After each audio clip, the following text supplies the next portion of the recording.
नमस्कार दोस्तों, मैं अमोल कासर आपके साथ जुड़ चुका हूं सीए फाउंडेशन इकोनॉमिक्स इस सब्जेक्ट को लेकर। दोस्तों आज लेक्चर नंबर 2 में आपका स्वागत है, लेकिन लेक्चर नंबर 1 देखना बहुत ही जरूरी है क्योंकि वहां से आपको समझेगा कि एक्चुअली सीए फाउंडेशन में जब हम इकोनॉमिक्स कहते हैं तो इकोनॉमिक्स प्लस बेसिक है, ये दो सब्जेक्ट मिला के हमें 100 मार्क्स मिलने वाले हैं करके। क्या अप्रोच होना चाहिए, क्यों हमें इस सब्जेक्ट को टारगेट पे रखना है ज्यादा से ज्यादा मार्क्स लेने के लिए, और बहुत सारी बातें लेक्चर नंबर 1 में मैंने डिस्कस की हुई है। दोस्तों पॉइंट नंबर 2 कि भले आप घर पे बैठ के लेक्चर देख रहे हो, ऑनलाइन ये सेशंस है, लेकिन जो मैंने आपको प्रॉमिस किया था कि अगर आप सारे लेक्चर बहुत शिद्दत से अगर देखते हो तो आपको ऑनलाइन कि ऑनलाइन मोड पे बहुत ज्यादा ट्रस्ट हो जाएगा कंपेयर टू ऑफलाइन। आप अपने हिसाब से लेक्चर देख रहे हो, अपने कन्वीनियंस के हिसाब से देख रहे हो, नंबर ऑफ टाइम आप वीडियोस देख सकते हो बार बार, राइट। उतने एमसीक्यूज में करवाने वाला हो, उसका आप लॉजिक समझ सकते हो, बहुत सारे एडवांटेज है ऑनलाइन के। एनीवे सर और मैडम, कल के लेक्चर में कुछ बातें मैंने आपके साथ शेयर की थी, कुछ एमसीक्यूज मैंने आपको बताए थे। आगे हम और बढ़ने वाले, कुछ और चीजें करने वाले हैं। सबसे पहले रोड मैप हमको पता होना चाहिए। Law of demand and elasticity of demand unit number 1 का नाम है। मैंने आपको बताया था डिमांड में क्या क्या बातें, तो सबसे पहले डिमांड फोरकास्टिंग के बारे में उन्होंने समझाया हुआ है। थियरी ऑफ कंज्यूमर बिहेवियर, जिसमें दो बातें आएंगी, मार्जिनल यूटिलिटी और क्या, इंडिफरेंस का। अब इंडिफरेंस का पूरी नई बात है जो मुझे आपको सिखानी है, और पूरा ध्यान दीजिएगा उस लेक्चर में जब मैं ये सेशन शुरू करूंगा। बाकी आप ओवरऑल अच्छे तरीके से समझ सकते हो। और दूसरी इंपॉर्टेंट बात, हो सकता है कुछ जुलाई बैच के बच्चे वीडियो देख रहे हो, मतलब जब भी देखे 2 अटेम्प्ट में 2 महीने बाद जिनका अटेम्प्ट है। दोस्तों ये रेगुलर बैच है जो नवंबर मतलब 4-5 महीने बाद जिन बच्चों का अटेम्प्ट है उन बैच बच्चों के लिए रिकॉर्ड हो रहा है। अगर आपको अच्छा लग रहा है आप डेफिनेटली देखिए, जिनका एग्जाम 2 महीने बाद है। बट इस लेक्चर में स्पीड बहुत ज्यादा फास्ट नहीं होगा क्योंकि हर एक पॉइंट मुझे समझाना है, बहुत जीरो से मैं शुरू कर रहा हूं, कंसेप्चुअल अंडरस्टैंडिंग मुझे देनी है, इसीलिए बहुत सारी बातें इसमें कवर होगी। तो प्लीज इसको मिसजस्ट मत करना कि सर इतना धीरे क्यों बता रहे हो। धीरे मतलब आपको बहुत सारी बातें समझेगी इस लेक्चर में से, ओके। और आपको जो मैंने प्रॉमिस किया है ना, भले आप ऑनलाइन हो, हेलो आपसे बात कर रहा हूं, भले आप ऑनलाइन हो लेकिन अटेंशन पूरा रहेगा आपका, लगेगा नहीं कि ऑनलाइन लेक्चर कर लिया। चलो आ जाए, what determinants of demand, demand के क्या क्या डिटर्मिनेंट्स हम देखेंगे, लेकिन उससे पहले कल जो पढ़ा था उसके एमसीक्यूज पे हम लोग जाते हैं दोस्तों। चलो ध्यान दो, चलो सबका ध्यान यहां पे होना चाहिए, ट्राई करो। पहले का तो आंसर हमने दे दिया था, demand for commodity refers to, मैंने कहा था इसका आंसर क्या है सर और मैडम, इसका आंसर डी था। ऐसे क्यों? क्योंकि परफेक्ट यही एक आंसर है जो मैच हो रहा है, जिसमें टाइम आ रहा है, प्राइस आ रहा है, क्वांटिटी आ रहा है, और तीनों चीजें जहां पे मैच हो जाएगी सर वो क्या हो जाएगा आपका, क्वेश्चन आंसर क्या हो जाएगा, डी हो जाएगा करके। वैसे हम नेक्स्ट एमसीक्यूज पे जाते हैं। Demand is the dash dash, चलो पढ़ो। ये तो 12वीं में हो गया था ना, जो बच्चे ऐसे बोल रहे थे कितना सिंपल चैप्टर है सर, ये तो 12वीं में हो गया था, है ना, कुछ नया पढ़ाओ बेटा। आंसर करो ए बी सी डी, क्या लगता है आपको? फिर मैं डिटर्मिनेंट्स पे भी जाऊंगा, उसके भी अलग से एमसीक्यूज है, बता दो आपको कहां पे। ये देखो सी डिटर्मिनेंट्स ऑफ डिमांड, अलग से एमसीक्यूज बना के रखे सर, सब चीजें कंसेप्चुअल क्लियर होगी। लेकिन जो कल पढ़ा था उस पे तो आंसर करो सर, एमसीक्यूज दिखाओ, पढ़ना है हमें। ये लो पढ़ लो बेटा। Demand is dash dash, option A the desire for a commodity given it's price and those related commodity, okay sir. Option B, the entire relationship between the quantity demanded and the price of a goods, other things remains the same, okay. Option C, willingness to pay for the goods if income is large enough, ठीक है, बहुत ज्यादा income है तो हम इच्छा है हमारी कि हम पे करें। एबिलिटी टू पे फॉर द गुड्स, सर यहां पे आपको एक ही आंसर चूज करना है, ऑल ऑफ द अबव तो नहीं दिया। कौन सा परफेक्ट आंसर है बताइए? सीए फाउंडेशन है जनाब ये, है ना। पास होना बहुत डिफिकल्ट नहीं, लेकिन उतना अवेयरनेस अलर्टनेस से पढ़ना बहुत ज्यादा जरूरी है। बताइए मालिक क्या आंसर है? एवरीवन कम ऑन, इजी है ना, 12वीं का तो बात है sir. Sir most appropriate answer इसका रहेगा option B, the entire relationship between quantity demanded and the price of goods, other things remains the same. Ceteris paribus वाला हमने लॉ ऑफ डिमांड में स्टेटमेंट पढ़ा था, other thing remains same when price raise demand falls and when price falls demand what raise। जब price बढ़ेगा तब demand कम होगा और जब प्राइस कम होगा तब क्या, डिमांड बढ़ेगा। सर बाकी के स्टेटमेंट हमको लगते थे कि है बेटा, लेकिन इंडिविजुअली कोई भी जस्टिस नहीं दे रहा है, तो इसलिए मोस्ट अप्रोप्रिएट आंसर क्या है? Answer B, demand is dash dash, answer B. ये अगर आपने कर लिया हो गए आप रैंकर, हो गए पास सर। लेकिन क्या मत करो, ग्रांटेड मत लो कि ये तो 12वीं का चैप्टर है ना सर, जान दो। डिमांड सप्लाई समझा, वह प्राइस बढ़ा, डिमांड कम हुआ, प्राइस कम हुआ, डिमांड बढ़ा, खत्म। इतना ही नहीं है बेटा, बहुत चीजें पढ़नी है आपको मालिक, समझो। इसलिए पहले कुछ मिनट में मैंने कहा ना कि आपको सारी चीजें बताई जाएगी। आप देखो, आपका नजरिया बदल दूंगा मैं पढ़ने का, ओके। ओके चलो, एमसीक्यूज नंबर 6 ये वाला पढ़ाना जा रहा हूं मैं। चलो, इफेक्टिव डिमांड डिपेंड्स ऑन, बताना आंसर क्या है। और इसलिए बता रहा हूं कि तुम्हें बस तुम लोग ये मिसअंडरस्टैंडिंग ना कर लो कि 12वीं है सर, 12वीं का चैप्टर है। चलो, जय हिंद जय माता दी। नहीं, effective demand depends on option A price, option B cost, option C desire, option D product. आपको 4 में से एक आंसर देना है। Fast, yes sir, majority answer. चलो कमेंट बॉक्स में लिखो आंसर सर। 6 का क्या है सर? आंसर है price. Effective demand depends on क्या? Price. Sir determinants of demand में आ रहा हूं उस मुद्दे पे, सारी चीजें लेके जाऊंगा सर, लेकिन आंसर इफेक्टिव डिमांड में क्या होगा सर? प्राइस। ये इफेक्टिव क्या है? Effective demand depends on what sir? Price. ये वाला आंसर है करके। चलो चलो ये वाला इन इकोनॉमिक्स। देखो बेटा आंसर देखो कैसे क्वेश्चन चेंज हो रहा है। In economics effective demands for a thing depend on option A desire, option B means to purchase, क्या आपके पास पैसा है परचेस करने के लिए, रिसोर्सेस है, option C willingness to use of those means for the purchase, option D all of the above. ये तो आपको आना ही चाहिए सर। क्या है आंसर बताइए जरा। In economics effective demand for a things depends on desire, means to purchase, willingness to use those means for purchase that goods, और ऑल ऑफ द अबव। क्या आंसर है सर? इसका आंसर है all of the above. वाह sir, कितना simple था। क्या foundation में इतने भी सिंपल आ जाते हैं सर? सेम क्वेश्चन देखो, in economics comma effective demand for a things depend on, जिसका answer all of the above आया। मैंने 3 बातें कही थी ना, डिजायर होना चाहिए, एबिलिटी टू पे होना चाहिए, विलिंगनेस टू पे होना चाहिए, और ये तीनों बातें यहां पे, और answer all of the above भी, तो answer all of the above हो गया सर। 1 मार्क्स आपका मिल गया। ये रिवीजन और ये एमसीक्यूज करना बहुत ज्यादा जरूरी है सर। लॉ की तरह पूरा का पूरा आंसर 2 पेज का लर्न करना कोई जरूरत नहीं है। अकाउंट्स की तरह फॉर्मेट ड्रॉ करो, पोस्टिंग करो, कोई जरूरत नहीं है। मैथ्स की तरह सर वो तो छोड़ ही दो, वो बात ही मत करो सर। तो इकोनॉमिक्स अपना 80 पार, एकदम सिंपल ना रहा है सर। और नवंबर बैच के बच्चों एकदम आराम से जा रहे हैं, जो कोई घाई की मैंने तुरंत ऐसे क्या, चलो ऑनलाइन लेक्चर है, मैंने आ गया टेक्स्ट बुक पे, मैंने पढ़ाना चालू कर दिया, ये रहा डिटर्मिनेंट्स ऑफ डिमांड, अंडरलाइन कर रहा हूं, बताते जा रहा हूं। नहीं बेटा, बिल्कुल बोर नहीं होगा तुमको। रादर तुमको हर एक लेक्चर में तुम्हारा कॉन्फिडेंस बढ़ेगा कि वाह सर मजा आ गया करके। और ये बोलते ना कि ये जो फीलिंग है, एक्साइटमेंट है, जो इंथुजियाज्म है, वही चाहिए पढ़ाई में। कौन कहता है घर पे बैठ के पढ़ाई नहीं होती? सीए फाइनल लेवल पे तो सारे लेक्चर ऑनलाइन करते हैं बच्चे, सारे lecture.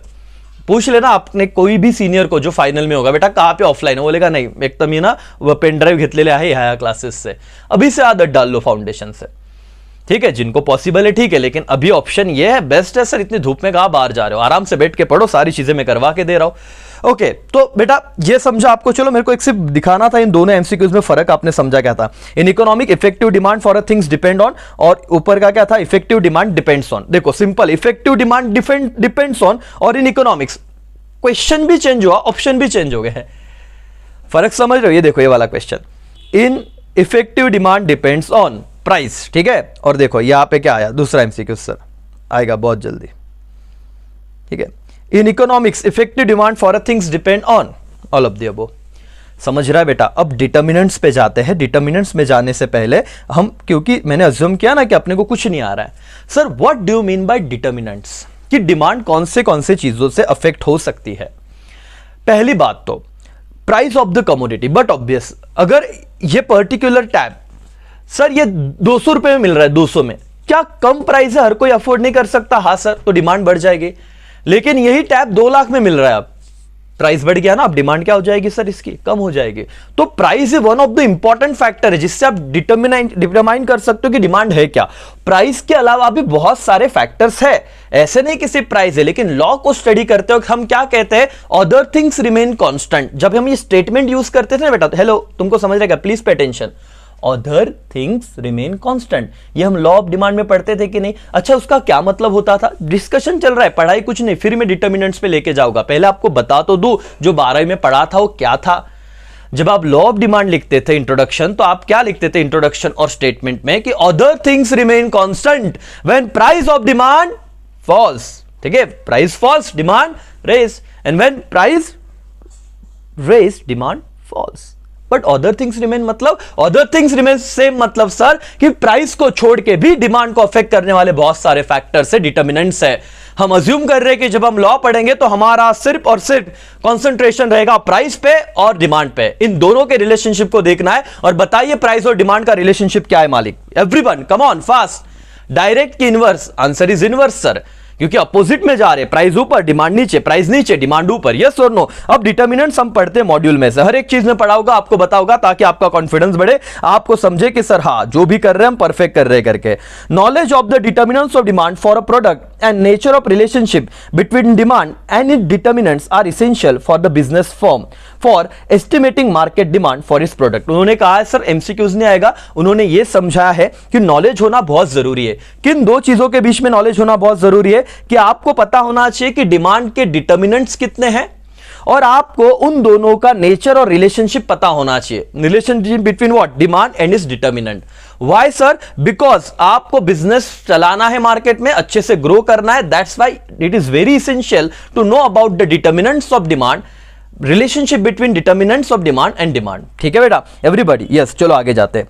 There are number of factor which influence the demand for commodity, all this factor are not equally important. चलो एक एमसीक्यूज आ गया, ये को अंडरलाइन कर रहा हूं, all these factors are not equally important. मैंने क्या कहा कि नंबर ऑफ फैक्टर है जो डिमांड को क्या करते हैं? अफेक्ट करते हैं। ट्रू और false? All that factors are equally important.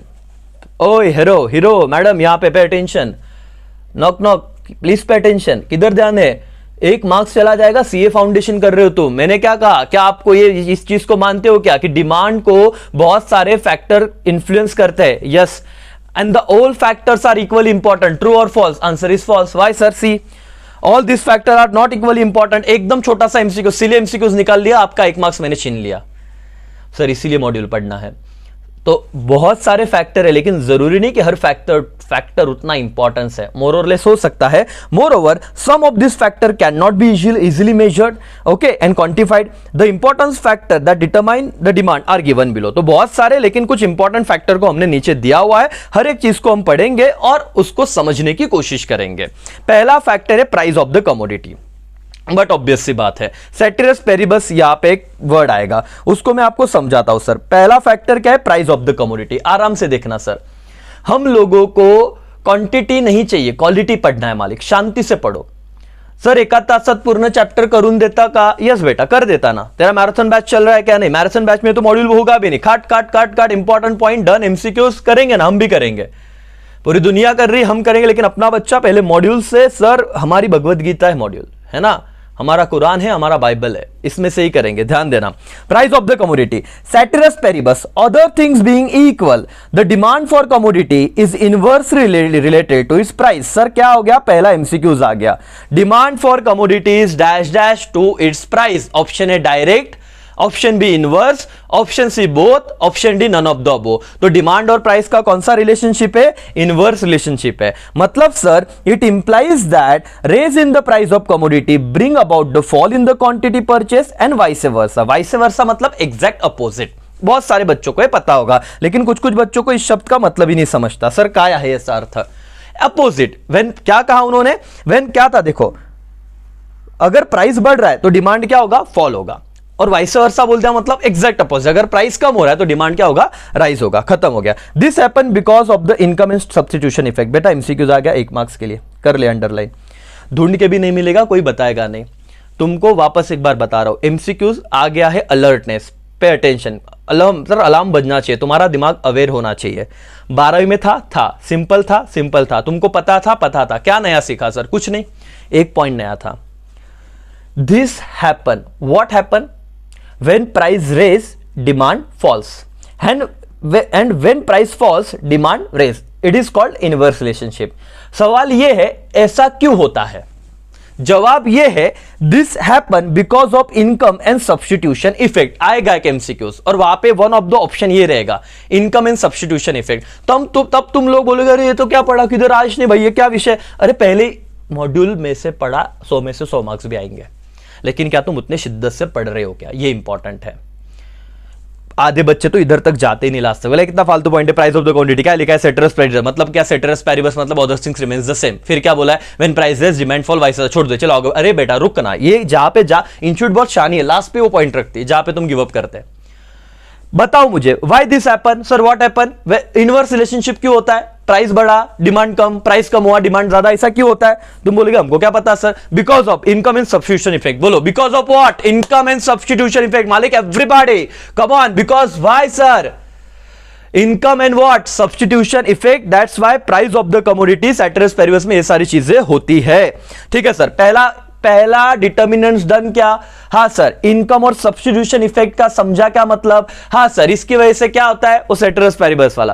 क्या sir? Other things remains same. When price rise demand falls, when price falls demand rise. 1000 बार बोलूंगा मालिक, बोलूंगा मैं 1000 बार, क्योंकि सर बात यहां पे 12वीं की नहीं, बीकॉम की नहीं, बात फाउंडेशन की चल रही है, लॉजिक की चल रही है। चलो ध्यान दो। दूसरा sir, price of related commodity. अब बेटा ध्यान देना, इसमें ना कॉम्प्लीमेंट्री गुड्स आएंगे, सब्स्टिट्यूट गुड्स आएंगे। अब मेरे लिए तो बहुत सिंपल है, 10 साल से पढ़ा रहा हूं, तो मैंने शायद एक्सप्लेन भी नहीं करना चाहिए। बट अगर आप फर्स्ट टाइम रीड कर रहे हो कॉम्प्लीमेंट्री और सब्स्टिट्यूट, या 12वीं में due to Covid online exam नहीं पढ़ा था, फिर भी मैं आपको बताऊंगा। सर पहले और दूसरे पॉइंट में फर्क क्या है, पहले वो समझो। नॉक नॉक सर, सीए के बच्चों ध्यान दो। यहां पे बिना पढ़े तो सर रटवाना थोड़ी ना है। पहला पॉइंट डिटर्मिनेंट्स क्या था? प्राइस। दूसरा भी पॉइंट क्या है? प्राइस। सर दो बार प्राइस क्यों दिया बताओ तो? ये ऑफलाइन बैच का सवाल हो सकता था। ऑनलाइन में सर आमच्या क्वेश्चनचं आंसर कसं मिळेल? ये तो रिकॉर्डेड लेक्चर चल रहे ऊपर से प्रीमियर, तुम्हारे दिमाग में तो सवाल भी नहीं आया, अपन सी पेड़े जैसे बैठते। हाँ बोलो। हाँ सर, अच्छा समझा? हाँ समझा? हाँ। अरे क्या समझा ढोकले? समझना, मैं तेरे को डाउट लेके आ रहा हूं। सर पहला भी पॉइंट प्राइस है, दूसरा भी प्राइस है। तुम बोलोगे सर रुको, पहला प्राइस ऑफ द कमोडिटी है, मतलब उसका है जिसके बारे में आप बात कर रहे हो। टैप के बारे में बात कर रहे हो तो टैप का प्राइस चलेगा, चाय के बारे में बात कर रहे हो तो चाय का ही प्राइस चलेगा। बट दूसरा पॉइंट क्या है sir? Price of the, underline करो, price of what sir? Related goods. क्या बोला? Related goods. मतलब सर कॉफी का प्राइस बढ़ गया, चाय का डिमांड बढ़ गया। कॉफी का प्राइस बढ़ गया, चाय का डिमांड बढ़ गया। पेट्रोल का प्राइस बढ़ गया, कार का डिमांड कम हो गया। क्योंकि अदर कमोडिटी के प्राइस में फर्क होने की वजह से किसी दूसरे कमोडिटी के डिमांड में फर्क हो रहा है, तो प्राइस ऑफ क्या बोला सर? Related commodity. रिलेटेड मतलब दूसरे कमोडिटी। अब क्या है सर? शिद्दत से पढ़ेंगे। क्या तुमको समझ रहा है क्या बेटा? कमेंट बॉक्स में लिखो यस सर नो। और मुझे बताओ, ऐसे ऑफलाइन में भी कौन क्या बताएगा? आप अपने हिसाब से देख रहे हो या अपने कंफर्ट के हिसाब से देख रहे हो? हाँ, चीजों को समझ रहे हो, बात खत्म ना। कौन तुमको माइकल लाल बोलता है कि तुम सीए फाउंडेशन पास नहीं हो सकते फर्स्ट अटेम्प्ट में? बोलना इको हमारा सबसे बड़ा सपोर्ट सिस्टम है मालिक। और पहले इतना आराम से लेक्चर करो, रिवीजन लेक्चर, तब आपको समझेंगे। हजारों लेक्चर्स अवेलेबल है, लिख दिए थे, फीलिंग भारी लगता है। 20 मिनटाचं लेक्चर है, चला 20-20 मिनट्स में चैप्टर 1 डन। बट किसका? जिन्होंने पहले इतने शिद्दत से पढ़ा है। चलो आगे जाते हैं sir. Price of related commodity देख लेते हैं सर क्या दिया हुआ है। एवरीवन पे अटेंशन राजा, पे अटेंशन। पढ़ना है सबको, बिल्कुल एकदम शिद्दत से ध्यान दे रहे एवरीबॉडी। यस और नो? बिल्कुल घाई नहीं है सर, आराम से पढ़ना है, पढ़ेंगे। रेगुलर बैच है, कोई मैराथन, कोई भागना नहीं अपने को। कुछ बच्चे आएंगे, हर किसी का अलग अलग डिमांड होता है, लेकिन मेरा कंसर्न नवंबर बैच से है। नवंबर बैच मतलब जिनके पास अभी 6 महीना है रिकॉर्डिंग में, अभी अप्रैल में रिकॉर्ड कर रहा हूं लेक्चर। कोई बाद में जमाने बाद देखेगा अक्टूबर में मई के लिए, तो उस वक्त भी एप्लीकेबल रहेगा, पूरा देख लेना। सी, related commodities are two types, one is complementary and another is what? Competing or substitute goods। बेटा पहला MCQs आ गया। पहला MCQs क्या था? Related commodities are dash dash types. कितने टाइप्स के रिलेटेड कमोडिटी होते हैं? तुम बोलोगे आम्हाला काय माहिती? Option A 1, option B 2, option 3, option C D, option 1, तो option A 1, option B 2, option C 3, option D 4। कितने होते हैं सर? 2 टाइप्स। कौन से? One is complementary goods and another is competing, या उससे सब्स्टिट्यूट गुड्स भी कहा जाएगा। क्या कहा जाएगा? कॉम्पिटिंग, या उसे कहा क्या जाता है? Substitute goods. What do you mean by complementary goods? आएगा सवाल बेटा एकदम आराम से। यहाँ पे जस्ट मैंने इमेजेस नहीं रही, लेकिन मैं 12वीं में मैंने ये बहुत चीज अच्छे से पढ़ाई है। जो बच्चे हमारे एडमिशन ले गया, आपको भी मैं ट्राई करूंगा कि वो सारे लेक्चर मेरे 12th के आपको मैं प्रोवाइड कर दूं, क्योंकि 12th में भी ये डिटर्मिनेंट्स थे। वहां पे मैंने सब कॉम्प्लीमेंट्री और सब्स्टिट्यूट से इमेज दिखाए हुए, आपको मैं वो इमेजिन करा के दूंगा, डोंट वरी। पढ़ते हैं। Complementary goods are those goods which are consumed together or simultaneously. For example, tea and sugar, automobile and petrol, pen and ink. It is called what? Complementary goods. When two commodities are complements, that is a fall in price of one, other things being equal will cause the demand for other product to raise. For example, fall in the price of petrol, car would lead to raise in the demand for petrol. ठीक है sir. And similarly, fall in the price of amount of pen cause to raise the demand for the ink. ठीक है, ठीक है, ठीक है. समझते sir. आप हो तो गया सर, पढ़ा दिया. पहली चीज मुझे बताओ, रिलेटेड कमोडिटी दो प्रकार के होते हैं. एकदम शांति से बेटा, हेलो, इंडिविजुअल बात कर रहा हूं, आप ही जो देख रहे हो, पे अटेंशन, यहां पे ध्यान दो. रिलेटेड कमोडिटी दो प्रकार की होती है, एक कॉम्प्लीमेंट्री, दूसरा सब्स्टिट्यूट. कॉम्प्लीमेंट्री गुड्स मतलब से जो एक दूसरे को कंप्लीट करते हैं. मतलब सर मैंने कार तो ले ली लेकिन पेट्रोल नहीं है सर, क्या धक्का मार के लेके जाऊं? Answer is no. तो कार के साथ क्या चाहिए? पेट्रोल. सर मैंने पेन तो ले लिया सर लेकिन इंक नहीं है, चलेगा क्या? नहीं. तो पेन के साथ क्या चाहिए? इंक. तो ये जो एक दूसरे को कंप्लीट कर रहे, बेटा अपने बाबू सोना के बारे में मत सोचो, मैं कमोडिटी की बात कर रहा हूं. ये जो एक दूसरे को कंप्लीट कर रहे, ये क्या है सर? ये कॉम्प्लीमेंट्री गुड्स है. और सर इंपैक्ट देखो कैसे हो रहा है, सब बताऊंगा. उन्होंने क्या कहा सर, अगर पेट्रोल का प्राइस बढ़ता है तो कार का डिमांड बढ़ेगा कि कम होगा? लॉजिक लगा के बोलना. सर पेट्रोल का प्राइस बढ़ेगा तो मैं सोचूंगा मेरे कार तो 10 का एवरेज देती है, फिर मैं कार क्यों खरीदूं? नहीं खरीदना, मेरा खर्चा बढ़ जाएगा. तो पेट्रोल का प्राइस बढ़ा तो कार का प्राइस कम हो गया. लेकिन चलो पेट्रोल, मोदी जी बोले आज के बाद, भाई और बहनों, आज रात 12 बजे के बाद पेट्रोल 2 रुपया लीटर. बोलो ये मां कसम सर, अभी तो पट्टे पे पट्टे मारेंगे. अगर पेट्रोल 2 रुपए लीटर हो गया सर, तो तुम कार, अरे क्या फर्क सर, बाहर घूमने के लिए, किधर सब्जी लेने के लिए कार लेके जाओ. अच्छा नुक्कड़ पे दुकान है, कार में जाओ, बहुत अमीर है अपन. अरे अमीर हो लेकिन 2 रुपए पेट्रोल हुआ तो तुम्हारा कार का डिमांड भी बढ़ जाएगा. लोग बोलेंगे पड़ता है, खरीद लो. समझ रहा है क्या? कॉम्प्लीमेंट्री गुड्स में अगर प्राइस कम हुआ एक कमोडिटी का तो दूसरे का डिमांड बढ़ेगा. कार का प्राइस, पेट्रोल का प्राइस कम हुआ, कार का डिमांड बढ़ा. मेरे बातों पे ध्यान देना बेटा कि कौन सा रिलेशनशिप हो रहा है, उससे ऑब्जर्व करना बेटा. पढ़ेंगे कम लेकिन हर एक चीज को नोटिस, आंसर करते रहना. तुम सीए वाले बच्चे हो. सर पेट्रोल का प्राइस कम हुआ तो कार का डिमांड क्या? बढ़ा. और पेट्रोल का प्राइस बढ़ा तो कार का डिमांड क्या हुआ? कम हुआ. इस चीज को मानते हो लॉजिकली? Yes sir. बहुत अच्छे एमसीक्यूज आने वाले हैं. इंक का प्राइस बढ़ गया तो पेन मैंने कम लिखना चालू कर दिया, जास्त लिहायचं नहीं. इंक खूप महाग है, झेरॉक्स की बात करूं तो, या नॉर्मल पेन के. इंक का प्राइस कम हो गया, बिंदास लिख. बोर हो रहा है सिग्नेचर, कुछ लोग होते बोर होता है ऐसे साइन मारते बैठते अपने, करते बैठ. तो सर क्या रिलेशनशिप आ रहा है देखो. The reverse will the case when the price of complementary rise. Thus we find that there is a inverse relationship between demand for goods and the price of complementary goods. तो अब आपको एक MCQs आएगा. क्या MCQs आएगा? What is the relationship between, ध्यान से सुनना, what is the relationship between price and complementary goods. मतलब in case of complementary goods price and demand का क्या रिलेशनशिप है? In case of which goods? Complementary goods. अब आधी जनता को तो यही पता नहीं था कि कॉम्प्लीमेंट्री गुड्स होते क्या है. रेगुलर लेक्चर का मतलब समझ रहा है क्या? घर पे बैठे हो आप लोग, अपने सारे दोस्तों को भेज दो, सीए फाउंडेशन कैसे पढ़ा जाता है पूछो. सर क्या पूछा? What is the relationship between in case of complementary goods between what? Price and demand. There is a inverse relationship. क्या बोलते हैं? Inverse relationship.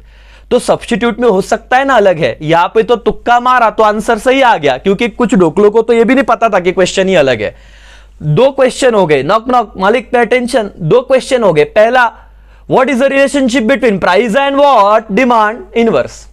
What is the relationship between price and demand in case of complementary goods? It is also inverse. But what is substitute goods? Let's see. समझते हैं. Paragraph कितना बड़ा था लेकिन समझ के कर रहे हो तो सब चीजें दिमाग में जा रही है. देखो, 2 commodities are called competing goods or substitute goods. क्या सर? 2 commodities are called, एक मिनट सॉरी, 2 commodities, अरे राजा क्या हुआ इसको?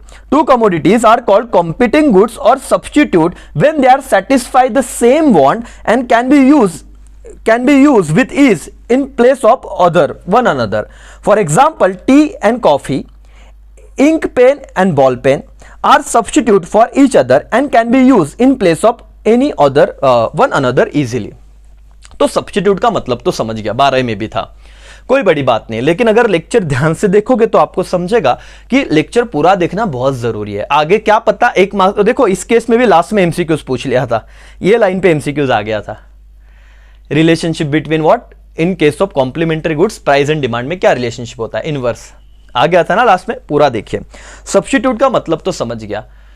चाय नहीं मिल रही है, कॉफी पी लेता हूं, भावना वही है, नींद उड़ानी मेरे को, चलो जाने दो। अब चाय लवर बोलेंगे नहीं सर चास पाइजल, इमेजिन करो चाय नहीं है तो कॉफी भी पी लिया, बॉल पेन नहीं है तो इंक पेन ले लिया। साइन ही मारना था ना सर, इंपॉर्टेंट है, 50 करोड़ की डील है, तुम बोलोगे नहीं माला बॉल पेन नहीं मारा, अबे नॉनसेंस, इंक पेन है ना वहां पे, साइन मार। बोले नहीं नहीं बॉल पेन, अरे ढोकले 50 करोड़ का डील, बोले नहीं, तुम क्या बोलोगे, अरे बॉल पेन इंक पेन कोई भी पेन है, साइन जा रहा ना, खत्म बात, सेटिस्फाई हुआ नीड। तो सब्स्टिट्यूट मतलब उसकी जगह पे आप दूसरा भी यूज करोगे तो भी तुम्हारा काम तो हो ही जाएगा। इतना समझ गया, आगे देखते हैं। ओके आगे देखते हैं सर क्या था, देखिए when goods are substitutes a fall in the price of one ceteris paribus, but obvious other factor same रहेंगे, सब्स्टिट्यूट गुड्स के प्राइस में फॉल हुआ, leads to fall in the quantity demanded of this substitute. For example if the price of tea falls, people will try to substitute for coffee and demand more and less for what coffee. The demand for tea will rise, that the coffee will fall, but obvious सी बात है। Therefore there is a direct and positive relationship between demand for product and price of substitute goods। तो बेटा वापस एक बार समझाता हूं क्या कहा उन्होंने, देखो वापस एक बार पढ़ता हूं। हाँ, if the price of tea falls, चाय की प्राइस कम हो गई, 2 लोग थे, देखो यहाँ पे देखो ये 1 2 3 4 और 5 लोग। अब ये 5 में से 2 लोग क्या कर रहे थे, चाय पी रहे थे, और बाकी के लोग कॉफी पी रहे थे। जस्ट 3 लोग कॉफी पी रहे थे। इमेजिन करो चाय का भी 10 रुपया था, कॉफी का भी 10 रुपया था। तुम बोले सर कुछ भी इमेजिनेशन करने को बोलते, करो ना इमेजिन, एग्जाम्पल समझेगा। चाय का भी 10 रुपया था, कॉफी का भी 10 रुपया था। अब कुछ बच्चे बोलेंगे अरे हमको समझाना सर, आगे बढ़ो, रुको, मैंने कहा ना हर एक बच्चा ऑनलाइन लेक्चर है, हर किसी को समझना चाहिए, तुमको और बारी समझना चाहिए। तो सर अब मैंने बोला एक काम करो, चाय का प्राइस 5 रुपया 5 रुपया 5 रुपया 5 रुपया चाय कर दिया, तो एक कॉफी वाले किधर शिफ्ट हो गए सर, चाय पे। तो क्या हुआ sir, pay attention, when the what price of tea falls, people will try to substitute it for coffee and demand more its and less what coffee. तो यहाँ पे जो 3 ढोकले लोग कॉफी पी रहे तो वो भी इधर आगे बोले चाय पी के देखते हैं, 2 रुपए में कितना भारी चाय मिलता है देखते, या 5 रुपए में कितना अच्छा चाय मिलते हैं देखते। तो पहले चाय कॉफी 3 लोग पी रहे थे, चाय 2 लोग पी रहे थे इन 5 में से। जैसे ही चाय का प्राइस कम हुआ, अब लोग कॉफी वाले इधर शिफ्ट हो गए चाय पे।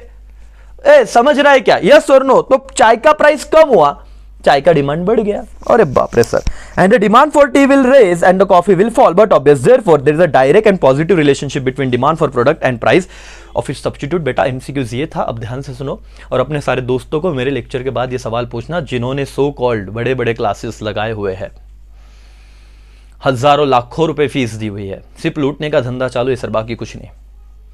मुद्दे को समझो सर, 15,000 16,000 20,000 एक सब्जेक्ट का फीस, जो नॉलेज तुमको बेसिक फीस में भी मिलता है, इंडिया का हर एक बंदा देख सकता है ना, उसे समझ सकता है सर। और ऐसे अगर मैंने पूछ लिया बताइए there is a dash dash relationship between price and product, बराबर ना, मतलब प्राइस एंड डिमांड की बात कर रहा हूं in case of substitute goods. Option A inverse, option B positive, option C both, option D none. तो बच्चा तो बोलेगा रिलेशनशिप आया, प्राइस एंड डिमांड आया, तुक्का, जय माता दी, इनवर्स। अरे ढोकले, लेकिन पूछा क्या था, इन case of which goods sir, in case of substitute goods. और अगर सब्स्टिट्यूट गुड्स में तुझे रिलेशनशिप पूछा, ये एमसीक्यूज इंपॉर्टेंट हो गया। There is a direct answer था तेरा positive, there is a direct and positive relationship between what, price and quantity demand of its substitute product. तुमको समझ रहा है क्या राजा? बोलो यस और no? Yes sir, it is called पढ़ाई। दिमाग से पढ़ो, समझ के पढ़ो, घाई क्यों कर रहे हो? और तब जाके मैं गारंटी दे रहा हूं कि तुमको आएंगे। घर पे बैठे हो ना, रिलैक्स चिल मार के पढ़ रहे हो और सीए फाउंडेशन कर रहे हो तो पूरा लेक्चर देख रहे हो, भले 1.5 के स्पीड पे क्यों ना देखे या 2 की स्पीड पे क्यों ना देखे, बाद में अभी मत देखना। समझ रहा है बेटा? 3 एमसीक्यूज अगर आए तो खत्म क्या, नहीं तो तुमने तो क्या बोला, अरे price of related commodity complementary goods, substitute goods complementary. पता है सब्स्टिट्यूट, पता है क्यों पढ़ने का? चलो आगे बढ़ते हैं सर। आगे क्या दिया है? Income of the consumer. हाँ, अरे रुक मेरे भाई, अरे बंद नहीं हुआ, रुका था मैं। Relation between price and quantity demanded, inverse मान लिया। Relation between price and quantity demanded in case of complementary, again in complementary goods, again inverse. And relation between price and complementary price and quantity demanded in case of substitute goods, positive और direct. अगर ये 3 बातें समझी तो sir फायदा हुआ कौन से चीज पढ़ने का, इतना पैराग्राफ पढ़ने का। तुमको क्या समझा? 4 बातें। What is complementary goods, what is substitute goods, relation between complementary goods, relation in case of complementary goods between price and demand, relation in case of what, substitute goods in between price and demand, तो complementary में inverse है और substitute में positive है, direct है। That's it. इतना समझाने के लिए इतना लेक्चर लेना पड़ा और यही से एमसीक्यूज आएगा। पॉइंट क्या था, डिटर्मिनेंट्स ऑफ डिमांड। कितने घंटे से पढ़ा रहा हूं, आधे घंटे से। सर क्यों, मुझे रिवीजन नहीं लेते आता, फास्ट में नहीं बताते आता क्या, पहले नहीं बता सकता था, अब कॉन्फिडेंस आ रहा है क्या? इंस्टीट्यूट को बोलना तैयार है, आ जाओ। कब सर? नवंबर को, मतलब जो भी तुम्हारा अटेम्प्ट होगा, बाद में लेक्चर देख रहे हो तो। समझ रहा है? आम्ही एव्हरेज मुलं आहे सर, आम्ही सीए करू शकतो का? अब बोलो, in case of substitute goods, what is the relationship between price and demand? Positive, inverse, both, none of the above. Substitute goods ना, substitute, दिमाग पे जोर लगाओ, positive sir. Complementary, inverse sir. Normal, inverse sir. That is called confidence. Past भूल जाओ, present में देखो कि सर क्या हम कर रहे हैं, क्या हम करने वाले हैं, क्या हमसे होगा, सब होगा। लेक्चर पूरा देखो और बाकी जनता को बोलो बेटा 60-60 हजार रुपया फीस भरा है लोगों ने, लाख रुपया फीस भरा है, दुकान बंद करानी है क्या सर? नहीं, आंखें खोलनी है। पढ़ाई अच्छे में सस्ते में हो सकती है, अपने पेरेंट्स का पैसा वेस्ट मत कीजिए sir. Okay, income of the consumer. चलो, other things being equal the demand for commodity depends upon the money income of the consumer. और जब ये बोल रहे अदर थिंग्स रिमेन सेम, तो बाकी अदर फैक्टर सेम हो जाएंगे। तो बहुत बार इनकम पे भी डिमांड डिपेंड करती है। The purchasing power of the consumer is determined by the level of his income. In most cases, the larger the average money income of consumer, the larger the quantity demanded of a particular goods. तो बेटा एक सवाल आता है sir और madam कि what is the relationship between income and demand? Option A direct. मेरी बातों को सब, लिसनिंग स्किल तुम्हारा सुधारो, मैं जो बोल रहा हूं बहुत ध्यान से सुनने का, हेडफोन अच्छे से लगाओ और सुनो। What is the relationship between income and demand? Option A direct, option B inverse, option C both, option D none of the above. क्या आंसर रहेगा तुम्हारा? सर आंसर होना चाहिए ऑप्शन ए डायरेक्ट, पॉजिटिव, क्योंकि जब इनकम बढ़ेगा तो demand भी बढ़ेगा, और जब इनकम कम होगा, पैसा नहीं है, तो लोग डिमांड भी क्या करेंगे? कम करेंगे। That's why it is direct relationship between what, demand and income. लेकिन बच्चा वापस किस गनगन में क्या नशे करके जाता है पेपर में नहीं पता सर, सस्ते नशे ही करता होगा सर वो। अरे ढोकले, रिलेशनशिप पूछा, डिमांड आया तो प्राइस एंड डिमांड का हर बार रिलेशन नहीं होता। तेरे को समझना चाहिए रिलेशन बिटवीन किस में होता है। अभी पूछा क्या है, इनकम और डिमांड में ना, there is a direct relationship, इतना याद रख। सी बेटा पढ़ते आगे। The nature of relationship between income and quantity demanded depends upon the nature of consumer goods. या ये इंपॉर्टेंट है बेटा कि एग्जैक्टली कि नेचर क्या है, उस गुड्स का नेचर क्या है। Let's see, most of the consumption goods fall under the category of normal goods. अगर नॉर्मल गुड्स से तो डायरेक्ट रिलेशनशिप ही होगा। There are demanded in what, increasing quantity as consumer income increase. तो normal goods से तो लोगों का अगर इनकम बढ़ा तो उसका डिमांड भी क्या हो जाएगा? बढ़ जाएगा। House hold furniture, clothing, automobiles, consumer durable, semi durable etcetera fall in this category. किस में आता है सर? नॉर्मल गुड्स में। और नॉर्मल गुड्स अगर है, देखो अभी मैं 3 एमसीक्यूज ढूंढ के दिखाऊंगा आपको, और आप लोग बोलोगे कि ऐसे पढ़ा जाता है, हाँ, और तब सीए फाउंडेशन पास होते हैं, हाँ, फेल होके दिखा देना मालिक। सिर्फ एक रिक्वेस्ट है, दोस्त को बोलने का पूरा लेक्चर देख, आधा मत देख, और फिर सर का बोलता है एनालिसिस देख कि कैसे एमसीक्यू सब्जेक्ट को पढ़ाया जाता है। गारंटी है, ऑल ओवर इंडिया लेवल पे गारंटी दे रहा हूं, देख लो, समझ लो, है ना, क्या तुमको समझता है? Yes sir. नॉर्मल गुड्स में क्या था? Direct relationship. सुनो, मैं तुमको आगे जाने से पहले यहां तक रोक रहा हूं। कहां तक रोक रहा हूं सर? बच्चों को पढ़ा ही नहीं जाता सर, लेकिन रुको, इधर तक मैं बता रहा हूं। सर क्या हो गया? हाउस होल्ड हो गया, फर्नीचर हो गया, क्लोथिंग हो गया, कंज्यूमर ड्यूरेबल हो गया, नॉर्मल गुड्स है, बराबर है कि नहीं? हाँ सर। अगर ये नॉर्मल गुड्स है सर और मैडम, क्या है? अगर ये नॉर्मल गुड्स है तो इसमें क्या रहेगा? इनकम और डिमांड का रिलेशनशिप डायरेक्ट रहेगा। क्या रहेगा? डायरेक्ट रहेगा। ओके, आगे। Okay, essential consumer goods. अब देखो, नॉर्मल गुड्स हट गए, अब किधर आता हूं मैं? इसेंशियल गुड्स में। Essential consumer goods such as food grain, fuel, cooking oil, necessary clothing, etc. satisfy basic necessity of life and are consumed by all individual society. A change in consumer income, although will cause an increase in the demand for this necessity, but increase will less than proportionate to increase in its income. Okay, necessity की case में income अगर बदला तो definitely लोग ज्यादा खरीदेंगे, but एक limit में। प्रोपोर्शनेट चेंज क्या रहेगा, लिमिटेड रहेगा। ज्यादा ऐसे ऐसे नहीं बोले चलो एकदम 10 किलो आटा की जगह 100 किलो आटा ले लेते, ऐसा नहीं। 10 की जगह 12-15 किलो आटा ले लेंगे। 5 लीटर ऑयल यूज हो रहा है, प्राइस कम हो गया 15 ले लेंगे, ऐसे नहीं कि 500 लीटर ले लिया, नहीं सर। आगे, this is because people richer there is a relatively decline the importance of food and other durable goods in overall consumption basket and importance of durable goods such as TV cars etc। तो sir ठीक है, क्योंकि लोगों को लगता है कि अगर पैसा आया है तो उन्होंने बाकी की चीजें क्या खरीदनी चाहिए, ज्यादा खरीदनी चाहिए करके। ओके, अब आगे जाते हैं सर, समझते। There are some commodity for which quantity demanded rise only up to certain level of income and decrease with increase in money beyond this level. ऐसे भी कुछ गुड्स होते हैं जिनका इनकम बढ़ने के बाद डिमांड तो बढ़ता है लेकिन एक लेवल तक, और इनकम बढ़ा तो उनका डिमांड कम हो जाता है। क्या सर, देखते हैं। This goods are called inferior goods. क्या कहा जाता है इसे, इंफीरियर गुड्स कहा जाता है। एक एमसीक्यूज आ गया 1 मार्क्स के लिए,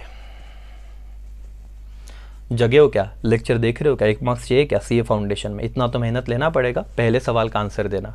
there is a dash dash relationship between income and demand in case of normal goods. वापस एक बार बोलूं, there is a dash dash relationship between income and demand in case of normal goods. क्या रहेगा sir answer, direct positive, मतलब अगर income बढ़ा तो डिमांड बढ़ेगा। इन case of essential goods income बढ़ा तो डिमांड बढ़ेगा लेकिन एक लिमिट में। But in case of inferior goods, sir आपको एक 12वीं का एग्जांपल देता हूं। एक बंदा था इंग्लैंड में घूम रहा था ऐसे ही, और उसने देखा कि लोग ब्रेड खा रहे हैं मीट की जगह पे। गोफेन पैराडॉक्स अगर आपने देखा रहेगा सर, है ना, कि तो घूम रहा था, देखा कि लोग ब्रेड खा रहे हैं मीट नहीं खा रहे, उसके हिसाब से ब्रेड मतलब एकदम लो क्वालिटी के गुड्स। और उसने ऑब्जर्व किया कि जब लोगों का इनकम बढ़ गया, बहुत इनकम बढ़ गया, तो लोगों ने क्या किया सर, मतलब रियल इनकम बढ़ गया, उसका प्राइस कम हो तो रियल इनकम बढ़ गया लोगों का। क्या होता है बताऊंगा अगले सेशन में। तो जब रियल इनकम बढ़ गया तो लोगों ने क्या किया, उस कमोडिटी को छोड़ दिया और अच्छे कमोडिटी खाना। बोले कौन ब्रेड खाएंगे, अभी हम मटन खाएंगे। तो मैं भी प्योर वेजिटेरियन हूं लेकिन बता रहा हूं, वो उस लंदन की बात है सर, वो बोले हम मीट खाएंगे, मटन खाएंगे, मीट खाएंगे, जो भी है नॉन वेज खाएंगे करके। तो क्या था देखो, अ सेम गुड्स में be normal for one condition में inferior in another. For example, bajra में becomes the inferior goods for person when his income increase above certain level and he can now afford better substitute than such as wheat. And demand for luxury goods and prestige goods arise beyond certain level of consumer income, keep rising, income increases। Sir याद रखना, inferior goods का एक simple सा example देता हूं। लोग बाजरा खा रहे थे, अब अच्छा ही है, बहुत लोग खाते आज भी, लेकिन इनकम बढ़ा तो बोलेगा अब मैं गेहूं की रोटी खाऊंगा। क्यों सर, तो इनकम बढ़ा तो बाजरा का प्राइस, मतलब डिमांड बढ़ना चाहिए था ना, नहीं बढ़ा, वो कम हो गया। और किसका डिमांड बढ़ गया, दूसरे कमोडिटी का, उससे जो सुपीरियर था। तो इंफीरियर के केस में क्या होगा, इंफीरियर के केस में एक ही चीज होगा सर, क्या होगा सर, इंफीरियर की केस में अगर इनकम बढ़ा तो उस कमोडिटी का एक लेवल तक ही बढ़ेगा डिमांड एंड बाद में डिक्लाइन हो जाएगा करके। Business manager should be fully aware the nature of goods which they are produce, कि बिजनेस मैनेजर को पता होना चाहिए कि कौन सा गुड्स वो प्रोड्यूस कर रहे हैं, and the nature of relationship between quantity demanded with change in consumer income. For assessing the current as well as future demand for their product, they should also recognise the movement of the macro economic variable that affect the income of the consumer. और ये भी अभी देखो, again मैंने कहा था हम कौन सा इकोनॉमिक पढ़ रहे, बिजनेस इकोनॉमिक्स, तो ये वाला पैराग्राफ आपको अपने प्रैक्टिकल लाइफ में काम आएगा, सब बताऊंगा, टेंशन मत लो। 12वीं था सर, लेकिन कैसे आंसर चेंज और एमसीक्यूज भी कराने वाला, उसका टेंशन मत लो। एज अ बिजनेसमैन मैंने देखना चाहिए कि मैक्रो लेवल का क्या सिनेरियो है, 2 महीने बाद वापस लॉकडाउन लग सकता है क्या, अगर हाँ तो फिर मैंने वैसे प्रोडक्ट बनाने चाहिए कि जो देख तो 2 महीने तक खत्म हो जाए, मतलब अगर मेरा उस तरह का बिजनेस है, या तो मैंने ऑनलाइन पे अब शिफ्ट हो जाना चाहिए, ये वाली बात। एज अ बिजनेसमैन मैंने सोचना चाहिए कि अगर लोगों का इनकम बढ़ गया तो लोग मेरे प्रोडक्ट को छोड़कर और क्या खरीदना चाहेंगे, और क्या मैं उस सेगमेंट में हूं क्या, बहुत सारी बातें। एनीवेज, इनकम और डिमांड का रिलेशनशिप एकदम रिवीजन, डायरेक्ट होता है नॉर्मल में, और इंफीरियर में हो सकता है वो नेगेटिव हो जाए, नेगेटिव ही हो जाएगा, बराबर है कि नहीं, क्योंकि इंफीरियर छोड़ के लोग अच्छा खरीदेंगे गुड्स। अब सर मैं कुछ एमसीक्यूज पे आपको लेके आता हूं, चलो देखते हैं आपका दिमाग कितना चल रहा है करके। पहला एमसीक्यूज आपके सामने आ जाएगा थोड़ी देर में। लाउ क्या सर एमसीक्यूज, या all of the following are the determinants of demand except, चलो बताओ सारे, देखो all of the following are determinants of demand except, ये एक छोड़ के क्या डिटर्मिनेंट्स है, taste and preference, quantity supplied, income of the consumer, price of related goods. कौन सा डिटर्मिनेंट्स नहीं है, ऐसे उन्होंने पूछा है, बताना जरा एवरीबॉडी।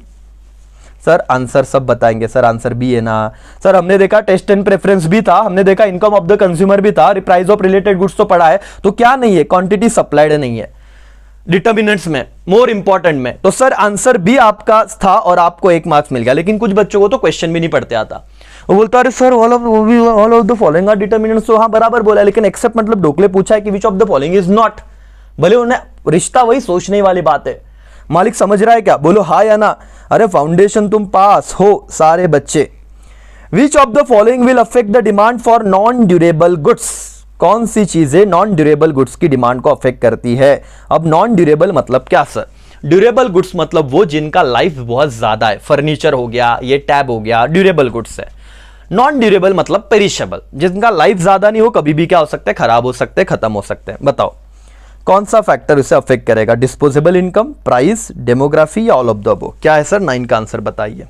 आंसर है all of the above. Sir बराबर, जब ऑल ऑफ द अबो आता है ना तब हम जय माता दी बोलते करके, हमको लगता है वही होना चाहिए। What is not determinant of demand? वाह सर, देखो कितना ध्यान से, सिर्फ हेडर्स भी आपने पढ़ने क्यों जरूरी है। What is not determinants of demand? क्या डिमांड का डिटर्मिनेंट्स नहीं है सर, बताइए। Consumer expectation, consumer taste and preference, income of consumer, price of unrelated goods. Sir मेरे को लग रहा है आंसर डी है, आपको क्या लग रहा है सर? आप बोलोगे कैसे सर, प्राइस ऑफ तो था ना वो, लेकिन वो रिलेटेड था कि अनरिलेटेड था? रिलेटेड था, तो इन्होंने क्या कहा है, प्राइस ऑफ अनरिलेटेड गुड्स। और प्राइस ऑफ अनरिलेटेड गुड्स ये क्या डिटर्मिनेंट्स है क्या? Answer is no. खत्म हो गया, इतना सिर्फ अवेयर लो, 1 मार्क्स फोकट का है। सीए फाउंडेशन जनवरी 2021 में ये एमसीक्यूज पूछा था, विच ऑफ द फॉलोइंग, सिर्फ नॉट डाल दिया था वर्ड। तो बट ऑब्वियस ये भी है कंज्यूमर एक्सपेक्टेशन है, ये भी आंसर है, ये भी, और ये आंसर नहीं है। प्राइस ऑफ रिलेटेड गुड्स बोला था। अब तुम ढोकलो आधा अधूरा पढ़ के जाओगे, तुमको बोलेगा साला प्राइस ऑफ ये तो सुना था, अरे रिलेटेड बोला, अनरिलेटेड बोला क्या? नहीं, समझो चीजों को। समझ में आ रहा है क्या भाई और बहनों, हाँ या ना? इसे कहते हैं पढ़ाई। और भी अच्छे से पढ़ेंगे, छोटे छोटे लेक्चर्स मुझे लाना है। लेकिन चलो ये बताओ, which of the following set commodity represent complementary goods. चलो इसका आंसर दे दो मेरे को बच्चों, इसका आंसर चलो कमेंट बॉक्स में कमेंट करो फटाफट। 1 मार्क्स का सवाल है बेटा। Which of the following set of commodity represent which goods, complementary goods. Tea and sugar है, ऑटोमोबाइल एंड पेट्रोल है, पेन एंड इंक है, ऑल ऑफ द अबो है। बताओ सर क्या मजाक कर रहे सर, आंसर क्या है? ऑल ऑफ द अबो है सर। ठीक है, आ गया आंसर। ठीक है, बताओ रिलेटेड कमोडिटी क्या है, रिलेटेड कमोडिटी क्या है? 13 का आंसर करना बेटा। आंसर सी है। चलो आंसर क्या है इसका? सी है। देखो मैं ही बता देता हूं, बहुत सारे एमसीक्यूज है सर, बहुत सारी बातें करनी है, बहुत सारे एमसीक्यूज करवाने आपसे, सिर्फ पढ़ो अच्छे से। इको में 80 on 80 आएंगे ही सर, 100 में से 80, 80 on 100 में से 80 आएंगे मिनिमम, बोल रहा हूं, आगे जितना आपकी मर्जी बेटा। ऐसे पढ़ेंगे, कितना आराम से पढ़ा। 4 ही डिटर्मिनेंट्स मैंने बताया, उसके बाद में एमसीक्यूज कराऊंगा, अभी भी करा है, डेमो लेक्चर चल रहा है। आराम से करो, पढ़ो, कोई घाई नहीं है, कोई टेंशन नहीं है, आराम से पढ़ेंगे। आगे के लेक्चर में भी जुड़ना, लेकिन जो पढ़ोगे ना तोड़ पढ़ोगे सर। ऑनलाइन थे, लगा कुछ नहीं, इतना पढ़ा, समझा, नोट्स निकाले, घाई नहीं करने के। 1 दिन में इको नहीं खत्म करने का है, बहुत टाइम है सर। 1 दिन में खत्म कर देंगे, वापस 10 दिन पढ़ेंगे, अरे क्या फायदा? समझ के पढ़ो, ठीक है? ये मेरा स्टाइल है सर, सब चीजें बताऊंगा मॉड्यूल में से, एमसीक्यूज कराऊंगा। चलो यहीं पे मैं रुकता हूं दोस्तों, thank you so much, bye bye, take care, जय हिंद, जय भारत।